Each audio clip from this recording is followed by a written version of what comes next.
Eu quero que vocês abram a sua Bíblia no Evangelho de São Mateus, que eu quero falar de novo do Mateus com vocês. Às vezes a gente sente vontade de falar determinadas coisas, a gente não pode ficar sem falar, né?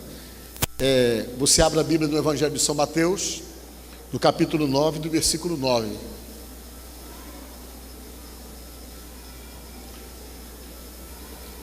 Mateus 9, 9.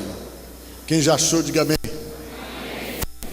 Diz o seguinte: partindo Jesus dali, viu um homem chamado Mateus sentado na coletoria e disse-lhe o quê?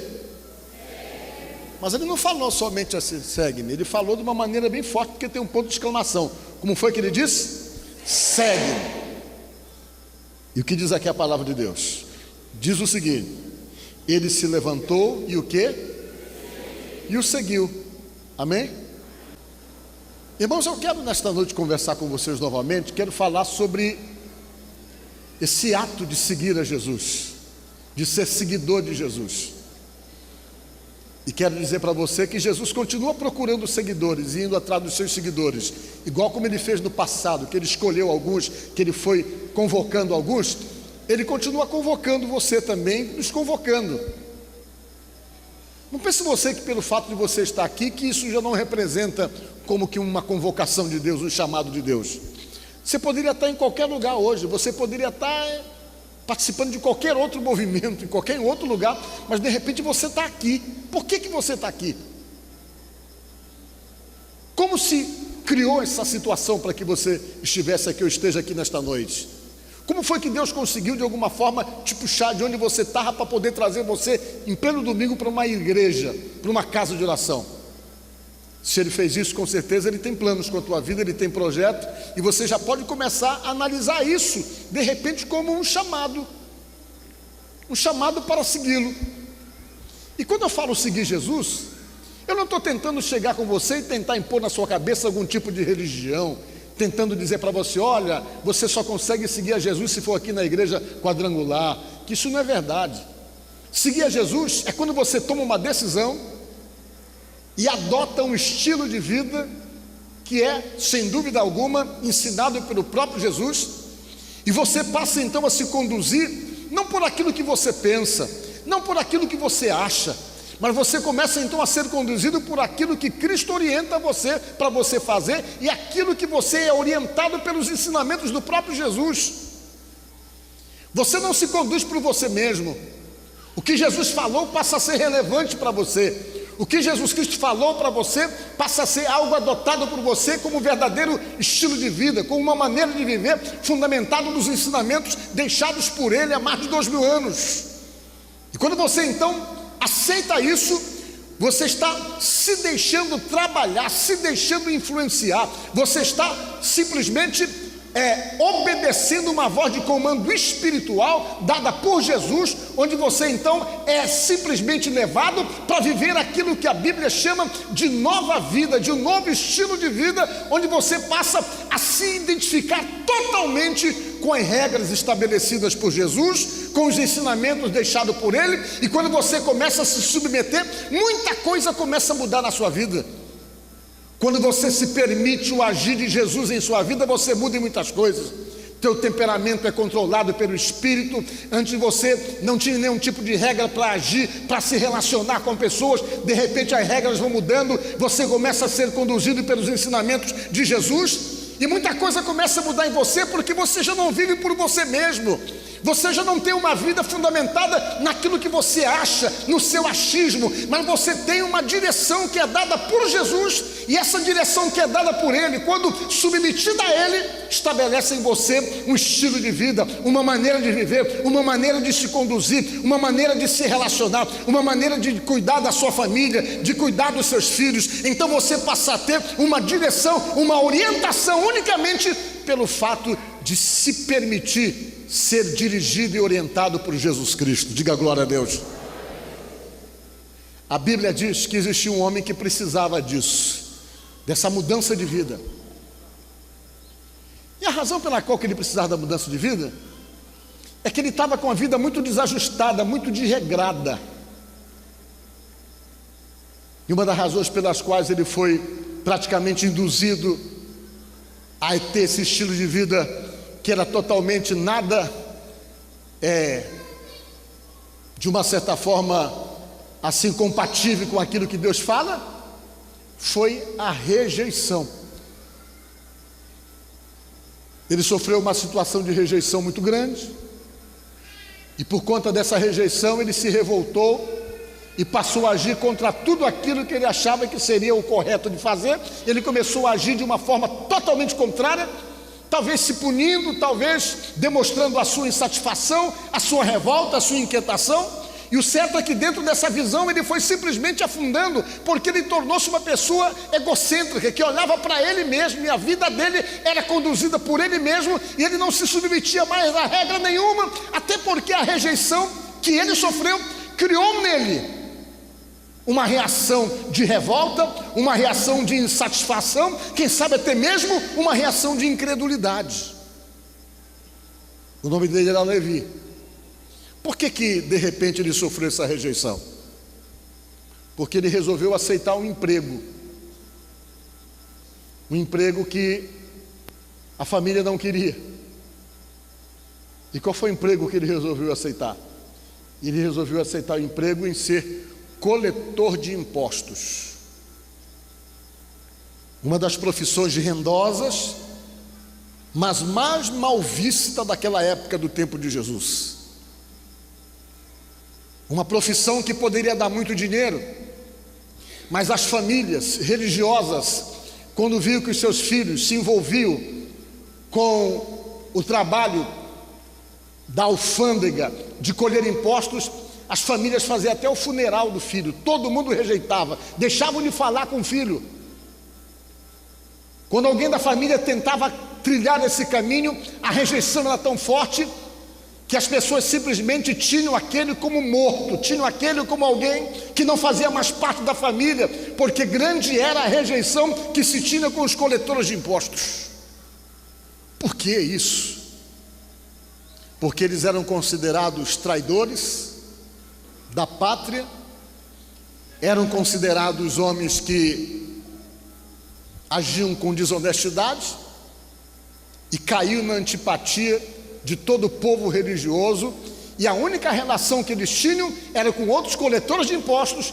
O único envolvimento que eles tinham era com aqueles proscritos, que eram chamados de pecadores, no caso as prostitutas, eram então que faziam parte de todo o relacionamento daquele povo totalmente rejeitado, que a religião judaica olhava de uma maneira desprezível, olhavam como verdadeiros proscritos, abandonados e fora de qualquer convivência religiosa. E a razão pela qual que tinham essa resistência era porque toda aquela região ela era dominada pelo Império Romano. Os romanos dominaram toda aquela região ali, e quem ia trabalhar para o governo era considerado traidor. Quem ia trabalhar para o governo era considerado alguém que estava traindo a pátria, porque estava tirando do próprio povo para passar para o império que havia invadido a região, e por isso havia toda aquela resistência e aquela revolta contra os coletores de impostos. Só que Jesus, ele nunca olhou para as pessoas dentro daquilo que as pessoas eram. Ele olhava para qualquer pessoa e via nas pessoas o potencial de serem seus seguidores. Diga glória a Deus. Ele achava que qualquer pessoa poderia ser recuperável. Ele achava que qualquer pessoa poderia realmente ter a sua vida mudada. Até mesmo um coletor de impostos, os romanos não queriam nem saber quanto era que um coletor de impostos ia cobrar. Eles queriam que viesse na mão deles uma quantia suficiente. Se ele cobrasse a mais, ficava com outra parte, não tinha problema nenhum para o Império Romano. Se ele oprimia o povo para conseguir mais dinheiro, o Império também não se incomodava. Eles só perdiam o emprego e eram colocados para fora se houvesse algum tipo de revolta por parte do povo. Aí eles acabavam perdendo o emprego deles e iam presos por isso. Mas enquanto não havia reclamação, isso era tolerável. E geralmente eles eram muito voltados para o dinheiro e muito preocupados com o dinheiro. E Jesus então olhava essas pessoas e pensava em alcançá-las, pensava que elas tinham jeito, pensava que elas podiam então serem recuperadas, porque essa era a visão dele, da mesma forma como ele olha para qualquer pessoa nos dias de hoje, por mais problemática que seja, por mais doente emocional que seja, por mais revoltada que seja, por mais agressiva que seja, Jesus olha para essa pessoa e acredita que pode recuperá-lo, estabelecer nele um estilo de vida baseado nos ensinamentos dele e fazer dessa pessoa aquilo que a Bíblia chama de uma nova criatura. Diga glória a Deus. E esse homem chamado Levi, era o primeiro nome dele, ele ficava numa coletoria colhendo os impostos próximo do porto de Cafarnaum. Jesus passou ali muitas vezes, mas um dia Jesus passou lá e achou que era a hora. E quando ele passou, ele estava lá. Ele revistava, olhava o que a pessoa trazia para poder fazer lá as contas e cobrar o imposto da pessoa. E quando Jesus passou ali, ele estava lá sentado. Jesus foi até a coletoria e disse: vem e segue-me. Foi o que Jesus falou para ele. Alguns dizem que Jesus já pediu para ele seguir, outros falam que Jesus chamou ele para poder ter uma conversa com ele, mas o certo é que Jesus disse: vem que eu quero que você venha comigo. Ele na mesma hora largou a coletoria e foi com Jesus. Jesus deve ter conversado com ele, Jesus deve ter sido receptivo a ele.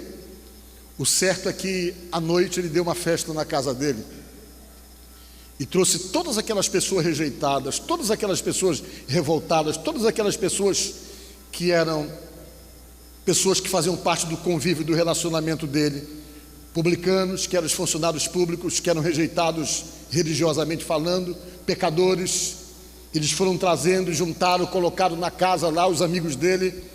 Naquele dia ele apresentou Jesus, os amigos ficaram conhecendo Jesus, e diz a Bíblia que daquele dia em diante a vida dele tomou um novo rumo.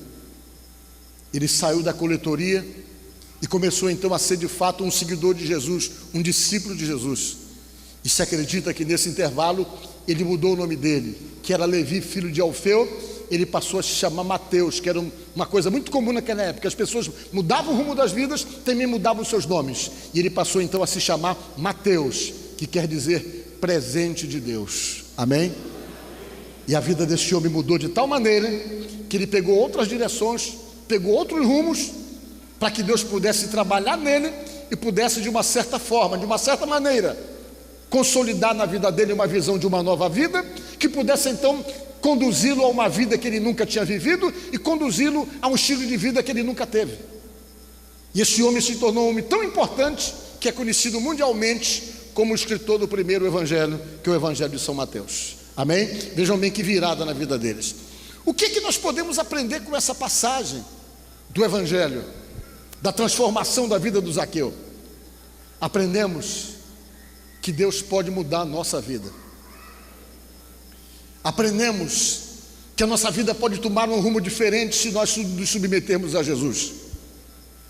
Aprendemos que por mais angustiados que estejamos, por mais inseguros que estejamos em nossas vidas, por mais desorientados que estejamos, por mais que estejamos em uma situação onde nós perdemos a capacidade de gerenciarmos a nossa própria vida e de repente nossa vida tomou determinados rumos que nós não nos programamos para viver, rumos que nós não nos preparamos para seguir, e de repente esses rumos que a nossa vida tomou são rumos que estão trazendo tristezas, estão trazendo dores, estão trazendo preocupações, estão nos levando a um estado de infelicidade, de insegurança e quem sabe de vazio profundo em nossa própria alma.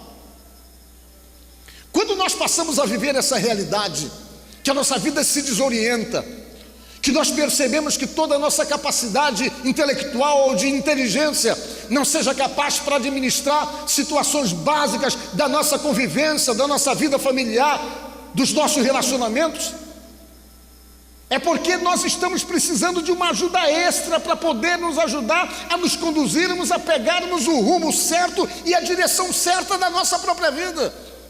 Às vezes nos falta essa capacidade de resolvermos questões nossas, nos falta a capacidade de administrarmos as situações mais básicas das nossas convivências.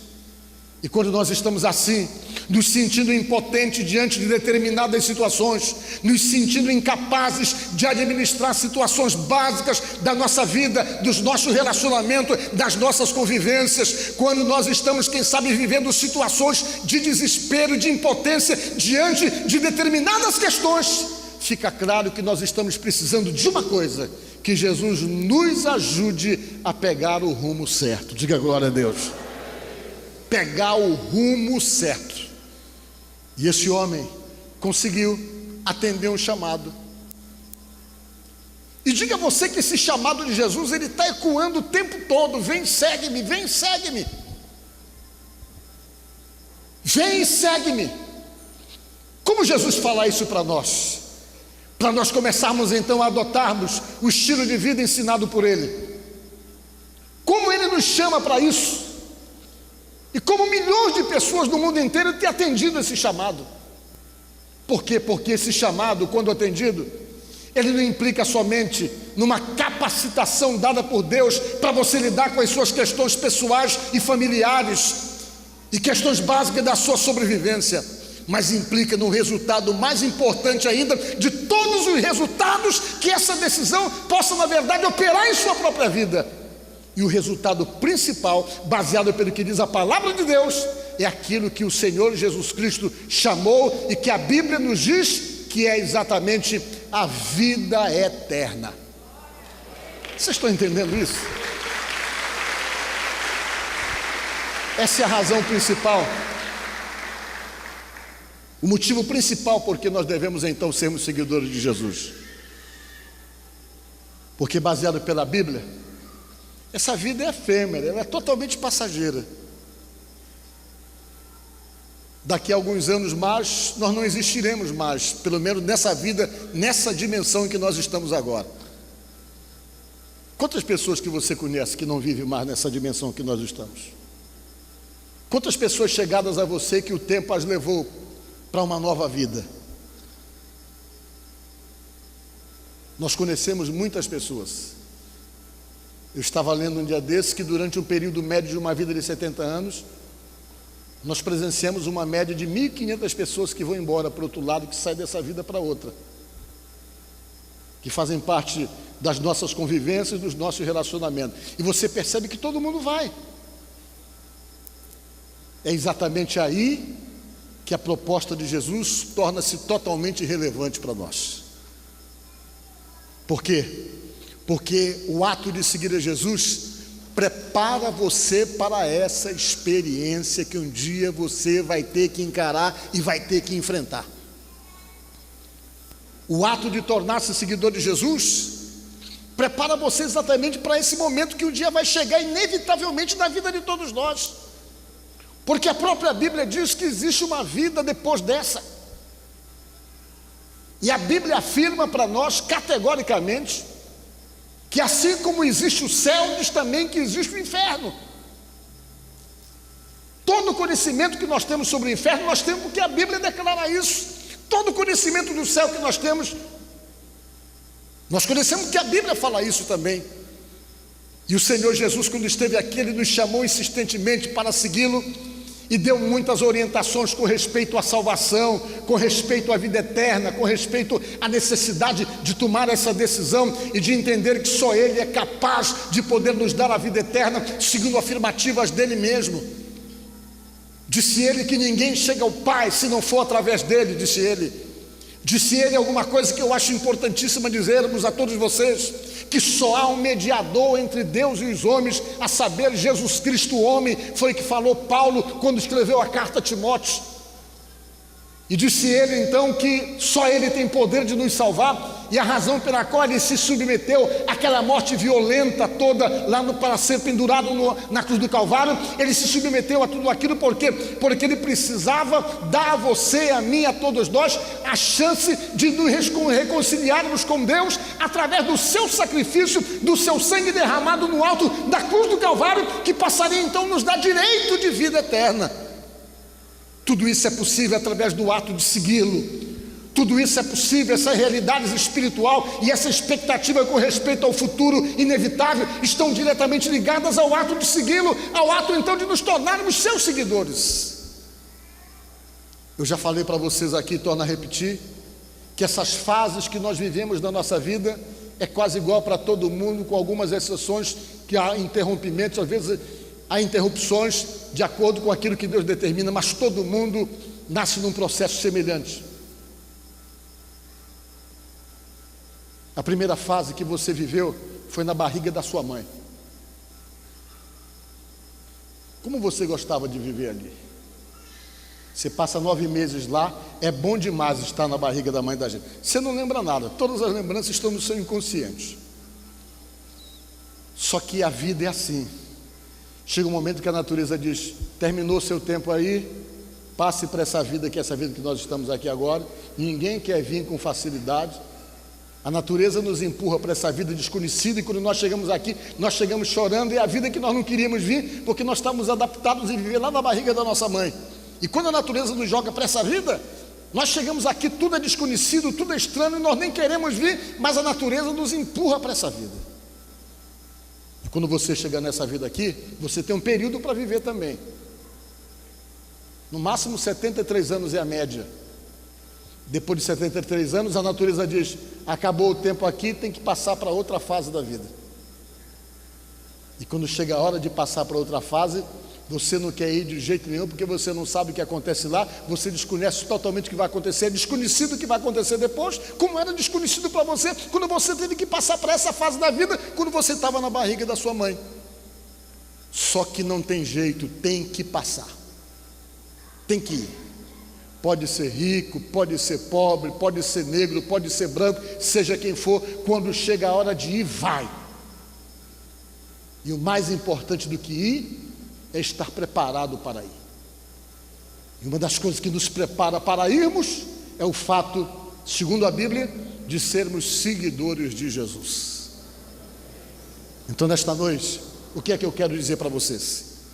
Que mais importante do que resolver nossos problemas, mais importante do que curar nossas enfermidades, mais importante do que fazer qualquer coisa em benefício a nós, dentro dessa vida que nós estamos vivendo, daquilo que nós queremos, o mais importante do que todas essas coisas que para Deus são extremamente secundárias, é o fato de saber que pode resgatar você para ser realmente um salvo em Jesus Cristo, pela decisão e pelo obedecer o segue-me.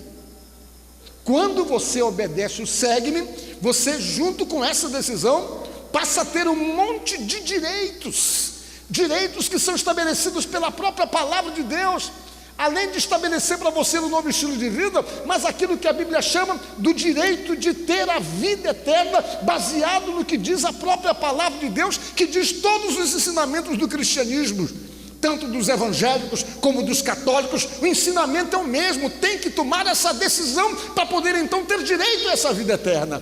Mas antes de ter esse direito, é necessário entender que é preciso segui-lo. Hoje, nós estamos percebendo que muitas pessoas estão tentando manter com Jesus uma relação muito interesseira. Vou para a igreja porque alguém falou que eu vou para lá, eu vou resolver todos os meus problemas, que eu vou dar muito dinheiro e vou ficar rico. Não tem gente que fala assim? Isso é pura mentira. Sabe que a proposta do evangelho não tem nada a ver com dinheiro. Tem nada a ver com dinheiro. Nada. O que Jesus está querendo, sabe o que é? É que você entenda que é preciso segui-lo. Por quê? Porque só Ele pode te dar a vida eterna. Buscai, pois, em primeiro lugar o reino de Deus e a sua justiça, e todas as demais coisas vos serão acrescentadas. As demais coisas estão diretamente ligadas às tuas necessidades, aquilo que você precisa para viver bem aqui neste mundo, aqui nesta terra onde você está vivendo agora. Deus então promete cuidar de você, suprir as tuas necessidades e mostrar, acima de tudo, para você, que Ele é um Deus presente, que está contigo, que é teu parceiro, que é teu companheiro, que é teu ajudador, que Ele é o Deus provedor, Jeová Jireh, que está ali pronto para suprir as tuas necessidades, porque quando você passa a tomar a decisão de segui-lo, Ele passa também a ter a responsabilidade de ser contigo, de abençoar você, de dirigir você. Diga glória a Deus. Então é importante tomar essa decisão em segui-lo, porque quando você toma a decisão em segui-lo, você passa a ter um monte de direitos que só são reais quando há um posicionamento sendo tomado da nossa parte. Portanto, pense nisso e veja bem como essa escolha do Mateus foi interessante, que você possa olhar para você e de repente se perguntar: será que Deus não está querendo isso de mim? Será que todas as minhas questões pendentes não estão na dependência de eu me tornar um seguidor de Jesus e tomar um posicionamento com Ele para que a minha realidade mude? Pensa nisso, porque de repente o que Deus está querendo de você é somente que você venha a segui-lo. Quem sabe você já correu dali para cá, já procurou tanta coisa e já correu atrás de tanta coisa para resolver tantas questões espirituais suas, e tudo que você procurou não resolveu. Porque na verdade o que Deus está querendo é que você saiba que o problema que você tem, que as dificuldades que você tem, que as lutas que você tem enfrentado, elas só vão cessar na hora que você entender que Ele tem que ser o Senhor da tua vida e que você tem que segui-lo. Por quê? Porque só Ele tem a solução dos teus problemas. E através então dessa visão, viva o melhor de Deus dentro daquilo que Ele proporciona para nós, dentro da sua palavra, assim como Ele fez com Mateus. Amém? Que Deus te abençoe no nome de Jesus. Eu quero agradecer por sua audiência, mas quero também aproveitar para convidar você para estar conosco na Igreja do Evangelho Quadrangular, nos nossos cultos. A nossa igreja fica ali na rua Raimundo Corrêa, 355, no bairro do Monte Castelo, e nós temos cultos durante a semana. Terça-feira nós temos o nosso culto de oração às 19h30. Quarta-feira nós temos o nosso culto de unção com óleo, 9 da manhã, 5h30 da tarde e 7h30 da noite. Na sexta-feira nós temos o nosso culto de oração e de causas impossíveis às sextas-feiras, 9 da manhã, e de libertação, a sexta-feira da vitória, exatamente às 19h30 de sexta-feira. No sábado nós temos culto de mocidade, de adolescente, e domingo temos o culto da família. Temos a escola dominical pela manhã e às 5h30 da tarde, 7h15 da noite, nós temos o culto da bênção para a família, que aproveito e convido você para participar conosco, tá certo? Você pode realmente, mais uma vez, ver o nosso endereço aí no rodapé, endereço da igreja, e também o nosso e-mail. Se caso você quiser entrar em contato conosco para pedir oração, você pode ligar para o telefone que está aí na tela e pode também passar um e-mail para nós, e nós teremos o prazer de poder orar por você, de conversar com você e abençoar a sua vida, tá certo? Vamos fazer uma oração. Senhor, nosso Deus e nosso Pai, no nome de nosso Senhor Jesus Cristo, eu oro por cada pessoa que está me assistindo agora. Essa pessoa que ora junto comigo, que está precisando muito que o Senhor venha abençoá-lo de uma maneira especial.